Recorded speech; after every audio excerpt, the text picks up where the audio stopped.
Praise the lord. ప్రభునందు ప్రియమైన సహోదరి సహోదరులకు వందనములు. ఎలా ఉన్నారు? బాగున్నారా? దేవుని కృపలో మీరు వర్ధిల్లుతున్నారని మేము ఎంతగానో ఆనందిస్తూ ఉన్నాము. ఈరోజు వేకువనే లేచి దేవుని సన్నిధిని వెతికారా? ఆయన యొక్క దివ్య వాక్యమును చదివారా? ఆయన సన్నిధిలో కొంత సమయమైన ఆయనతో గడిపి ప్రార్థన చేశారా? ఒకవేళ చేయలేనటువంటి పరిస్థితిలో నీవు ఉంటే నువ్వు చెయ్యి, తప్పక దేవుడు తన కార్యములు నీ ఎడల జరిగిస్తారు.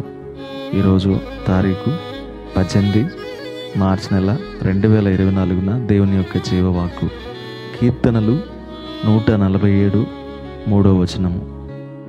గుండె చెదిరిన వారిని ఆయన బాగు చేయువాడు, వారి గాయములు కట్టువాడు. మన దేవుడు వారిని వేధిస్తూ ఉన్నాయి. కృంగిపోయి చాలామంది సూసైడ్ చేసుకుంటూ వారి యొక్క జీవితాలను ముగిస్తూ ఉన్నారు. అయితే మన గాయములను మాన్పగలిగిన దేవుని వైపు మనం చూసినప్పుడు, మన యొక్క చెదిరిపోయిన హృదయని బాగు చేయగలిగిన దేవుని వైపు మనం చూసినప్పుడు, దేవుడు మన యొక్క హృదయని బాగు చేస్తాడు.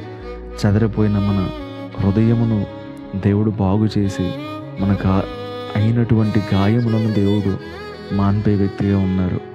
నీ జీవితంలో ఏ గాయాలు నీకు అయ్యాయో, ఎటువంటి పరిస్థితిలో నీ హృదయం బద్దలైపోయిందో, ఎటువంటి పరిస్థితుల్లో నీవు శ్రమను అనుభవిస్తూ ఉన్నావు, నీ గుండె చెదిరిపోయిందో, అయితే నీ గుండెను, నీ హృదయని బాగు చేయగలిగిన, నీ గాయములు కట్టగలిగిన దేవుని వైపు నువ్వు చూడగలిగినట్లయితే నిశ్చయముగా దేవుడు నీ గాయములను మాన్పుతాడు.